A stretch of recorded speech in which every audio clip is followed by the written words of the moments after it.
ഈ കാഫ് മസിലില് പീരീഡ്സിന്റെ സമയത്ത് വരുന്ന പെയിൻ മാനേജ് ചെയ്യാനായിട്ട് ശ്രദ്ധിക്കേണ്ട കാര്യം എന്താണെന്ന് വെച്ച് കഴിഞ്ഞാൽ അഡിക്വേറ്റ് ആയിട്ടുള്ള വെള്ളം കുടിക്കുക. അതായത് ഹൈഡ്രേഷൻ പ്രോപ്പർ ആയിരിക്കും, നന്നായിട്ട് വെള്ളം കുടിക്കുക. അപ്പൊ ഈ മസിൽസിന്റെ ടൈറ്റ്നസ്, അതിന് വരുന്ന ഒരു വീക്ക് ആയിട്ടുള്ള ഫീലിംഗ്, ഇതൊക്കെ ക്രാംസ് ഒക്കെ നന്നായിട്ട് കുറയും. നല്ലപോലെ വെള്ളം ആ സമയത്ത് കുടിക്കുക.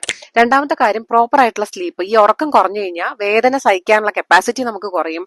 അതുപോലെ മസിൽ ടെൻഷനൊക്കെ കൂടും, ഒന്നും കൂടി ക്ഷീണമൊക്കെ കൂടുന്ന അവസ്ഥ വരും. സോ ഉറക്കം ഉറപ്പായിട്ടും നല്ല ഉറക്കം വരുത്തുക.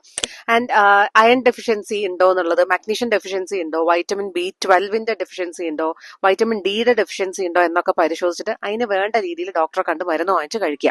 വേറൊന്ന് മൂവ്മെന്റ്. ആ സമയത്ത് നമുക്ക് ചെറിയ ചെറിയ മൂവ്മെന്റ്സ് കൊടുക്കുക. ഫുള്ള് സെഡൻറ്ററി ആയി ഇരുന്ന് കഴിഞ്ഞാൽ നമുക്ക് പെയിൻ കൂടുകയാണ് ചെയ്യുക.